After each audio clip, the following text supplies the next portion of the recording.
guys, it's Johnny Draw again, and I wanted to make a little new video for you photographers out there, and this is gonna be my top 5 photography apps that I use on the go, because mostly I don't always carry my MacBook with me, so my iPad is on the go quite often, and if I just want to edit some photos in a lightweight application, not something like Photoshop or something, because that's way too heavy for some tablets. So I'm just going to use a few apps that are where you can add some effects and some cool styling. It's not going to be perfect editing, but it's going to be good for on the go, maybe for some Instagram photos or something where you want to share your photos. So I'm just going to go on with Tangent, and it's made from the same persons as Fragment. And these things really just add some cool effects and cool shapes to your photos. And I'm just going to show you a few inspirational photos which you can do. So as you can see, you can do pretty much with these cool shapes, and you can add pretty cool effects. So that's pretty cool. I really like this one. So you can do quite a lot with this, and I'm not going to show you everything. So let's just create a new image. Nature, that looks good. So you can change the aspect ratio. So maybe, well, let's just say for Instagram you're gonna choose a square one, and then we can use many styles that are given us. So this one with the style from this blue picture we had in a second ago. So yeah, let's go with this one just. So we can now just adjust the whole image and use style. So now we have the frame, which is I hope it's there somewhere, yeah. And I think it's one of these. You can purchase more, so if we just choose these, we can purchase them for 99 cents or save 24% if we buy all 3 of them. We have these yellow and orange ones, so just check them out if you just want to try it out. And well, we're gone with this one, so now you can invert the whole picture and make it more light, which I think this one is a bit better because it shows the whole color. So that's pretty cool. You can adjust the effect, how much it should set. I think it's saturating and having a bigger exposure in the middle. Then we have these whole lines, which is the next factor. We could use anything we want. So I'm just gonna go for this one. It's not gonna be a beautiful picture, but you can see that you can add many things together for one picture. Or you could also add none, so that you would, have a cleaner picture and just have this nice little effect. So as you can see, you can do quite a lot with this. And then we have these picture styles. Well, this can add some pretty cool effects to your picture, just having some automatic effect. It just looks cool. It's nothing really professional, but as you can see, it goes in a few ways. So let's go with something. I think this would look good somehow. This would look cool if somebody likes abstract things, so let's just do that, and then we're done. So now we can share it on Instagram or Retangent. What's that? Redo it, okay. And now they show us we can do more things with the other apps, so Fragment, Onion, Shift, Meta, and Lorry Stripes. So just check them out. I'm gonna post a link for their iTunes apps in the description below. So this is pretty cool if you just want to add some nice little effects and modern effects to your pictures. This could add some nice little style, so go check it out. The next app is Fragment, and this one is pretty similar, and also you have some inspiration what you can do with it. So as you can see, it's pretty much again something with style, and this thing, it just kind of separates your images into fragments. So let's go back to nature. Where was it? Oh, come on, there, nature. And we're just gonna go with the same picture because it works so well. And again, aspect ratio, let's go with Instagram. And what I don't really like is because it's kind of different layouted, has a different layout than the other app. And I mean, they are the same makers, so they could just make that the same. Again, so here we have some little designs we can choose from. So it just adds a fragment design to the whole thing, so that's pretty cool. So let's just go with something, I think triangle. No, let's go, come on, like this. So we have that, and then we can add, click on this to position the second image that is beneath that. We can now move it around, and I think this was, yeah, now we can edit the fragment, and with that activated we can edit the photo beneath the fragment. So you can always edit both, that's pretty cool. And then For the more effects, we have pretty much anything. We have, I think, brightness on the whole picture. Then we have saturation, contrast. Yeah, it says there. We have Edit. Okay, what does that do? I think that's just some cool effect. So pretty much, again, pretty much just testing it out, what you can do with it. Invert, desaturate, then you 3D glasses, which I don't know how that works. So as you can see, you can do pretty much anything. I didn't really check out all the functions that you can do. I just know it does quite a lot and can create some pretty cool effects. And well, I mean, with these controls, you have a pretty nice controller. It's pretty easy to use. And then you have this pretty awesome mode, which I love. You have this randomize mode, which can sometimes create a pretty nice effect. That could look good. So this is pretty cool because it gives you a random picture, and then if you like the idea of the picture, you can just edit it and go on with that. So that's pretty cool. And well, let's just go on. You can share it again and use the other apps, and I think that's everything to Fragment. Let's go on. So next on we have Snapseed, which is kind of, I think, the most favorite one of most people. So this one has quite a lot of effects and things you can use.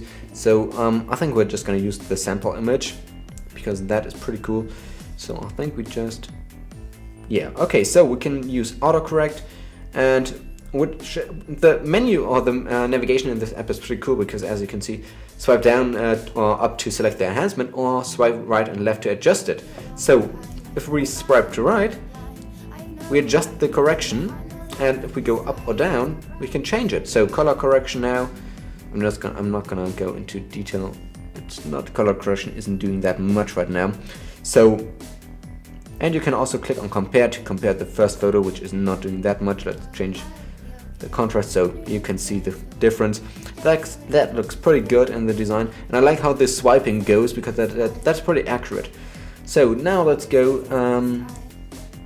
You have many filters for black and white. Well, a few. So we have bright, film, and dark and sky. This looks pretty cool, I think. And now you can also adjust the brightness and the contrast as before, which I think looked pretty good in the beginning. So a bit less grain. That looks, I think it just looks okay, so it's not going to be a perfect photo right here in the video. Then grunge is pretty cool, which I hope you can see, because the style, it has this nice little texture and texture strings. So let's go up, as you can see over here. I hope you can see the texture. It's pretty cool. So this one, I think this app is just pretty awesome because it has some basic effects and well, adjustments over here that you can use. Tune image, let's go into tune image. Here you can go into brightness, ambient, contrast, saturation, shadows, and warmth. So and I really love how this works with the swiping the finger. That's kind of what I love about this app. So I think that's why it's on my top 5 list, because you can really easily use it and it's pretty fast. So well, I don't think there's much more to do. Now you can just share it or save it or compare to the original image. So as you can see, you can do quite a lot with it, and you have a few effects, and you can also add some frames and tilt, shift, and center focus, whatever you like. So let's go on to the next one, and this one is one that I use on the Mac, and I'll use it on the Mac because I don't like Photoshop. So Pixelmator is a pretty nice app. I think it costs about $15 on the iPad, which is quite a lot, but it's pretty good for what it can do. So basically, the greatest thing is you can use it with iCloud. So if you edit a photo on your Mac, you can use it and edit it on the go with your iPad. Sad thing is, if the image is too big or the file is too big, it's gonna create a flattened image. So that's not pretty good. But I don't know why, but maybe just the iPad isn't capable of doing that anymore. So if we just create a really big image, I don't know, let's just see what is big. I think this one was big. So it's gonna try, yeah, the image size is too large, it will be reduced, and a flattened copy will be created. So we're gonna duplicate it, and then we're gonna edit it. So that's a small problem, or a big problem maybe, but I'm gonna get around it because, well, I can just edit photos on here and then enhance them on the PC later. So this is basically the layout, and it looks pretty much like Keynote and pages and numbers on the iPad as well. So you have this bar up here. You have your layers, which is pretty cool, a layer based app here. You can add a new layer. It's basically just a normal layer which you can just move around, so you can add and edit the layers. And then we have some basic things like paint and erase. So we can now draw on the second layer with paint. We can use any color that we want. Let's just go with blue. So now we can draw whatever we want.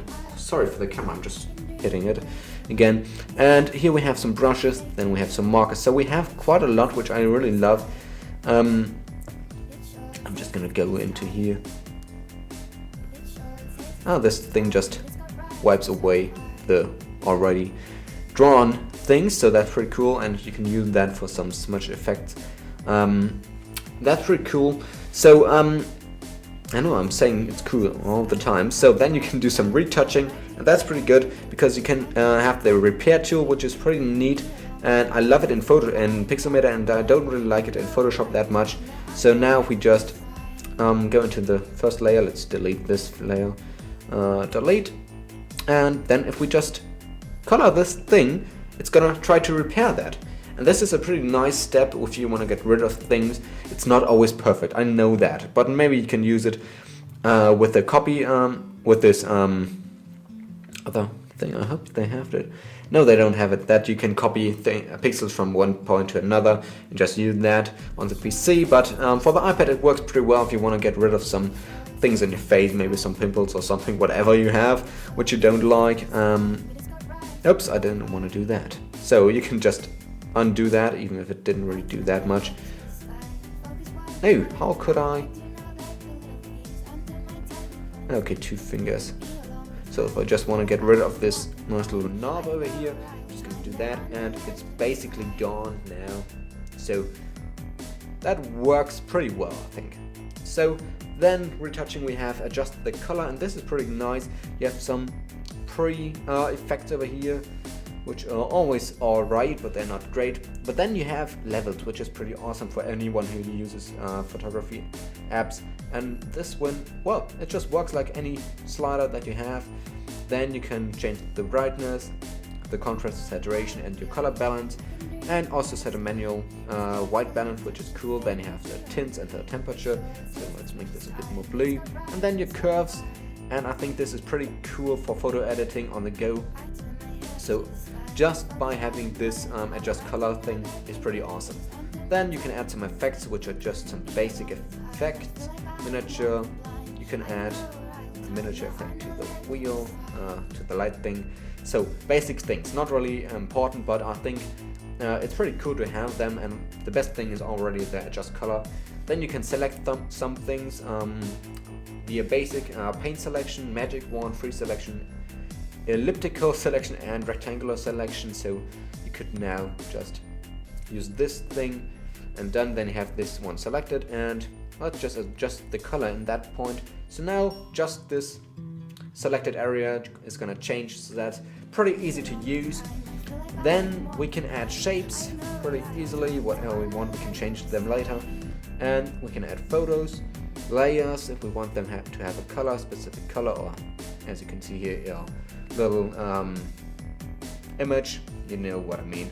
Or you can also add text, which is pretty neat and easy. You can go into YouTube, and I'm gonna have to see. Yeah, you go then into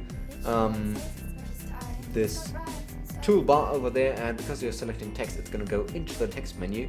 So now you can change this style of your text, opacity, whatever you like, basically like the Pixelmator app on the Mac. And pretty much a few things that you can do, move back and forth in the layers. So now it's in the back, it's in the front, pretty easy. Rotate it, and I think that's pretty cool. And this is why I think this is the best photo editing app for the iPad, because you can use it on your Mac as well. It has this problem with your flattened images if they are too big, but I think they're gonna get rid of that, I hope so. But besides that, it's pretty cool. So deselect now, and well, we created a really ugly image right now, but I think that's a pretty cool factor because of this iCloud thing that you can use it with. Yeah, so that's my number one, I guess, for the iPad. Then lastly, we have Photo FX Auto, which I showed in an earlier video. I think it was quite a long time ago, but it's still very good. And now let's go back into nature again because I love these photos. And here we have quite a lot of effect that we can add, and also levels and paint. So levels, we would have basic levels, and as you can see, I hope you can see, it decreases the image quality so you can add the effect in real time. Then sharpen sky, temperature, so a few effects. Then we have the film now where we have a few more effects, and if we click on one effect, grain, we have a few more. So this thing is awesome for effects. So as you can see here, just by clicking on grain, we have so many effects. Then diffusion, let's say center spot, which adds this kind of, I think it's blur, yeah, the blurs on the edges. I don't really know if you, yeah, you can change the blur, so it's over here. And then we have a few effects again, so that's pretty awesome. I think it's just incredible how many effects this thing has, and you're just gonna, I can't really show you any more because there are so many, but you can see that they have quite a lot of effect, color compensation, and it's pretty fast as well. So special effect, let's go red. No, it doesn't do really much right now. Black and white looks cool. So I think this one looks pretty nice. So as you can see, you have quite a lot of effects, and then easily you can share them and add them to your photo library. So that's pretty good. You can do a few things also with retouching and drawing the, well, just showing the normal image. So you could make a black and white picture and then erase the effect kind of thing. So also you could just put the effect back on, as I think you know. So maybe you could just make some selective color and just color your hat or something, I don't know, whatever you like. So this is I think this is the best app for effects that you can get. And well, that's basically it. It's quite a long video, sorry for that, but these are my top 5 apps on the go for your iPad. And well, some are also available on the iPhone, so Fragment, Tangent and Snapseed are on the iPhone. Maybe if you want to edit some photos on the iPhone 6 Plus or something. I don't think much more is going to be good on the other phones. Snapseed could be working quite okay with the iPhone 5 because of the screen size. I just don't think it's perfect. So these are my top 5, so thanks for watching and see you next time.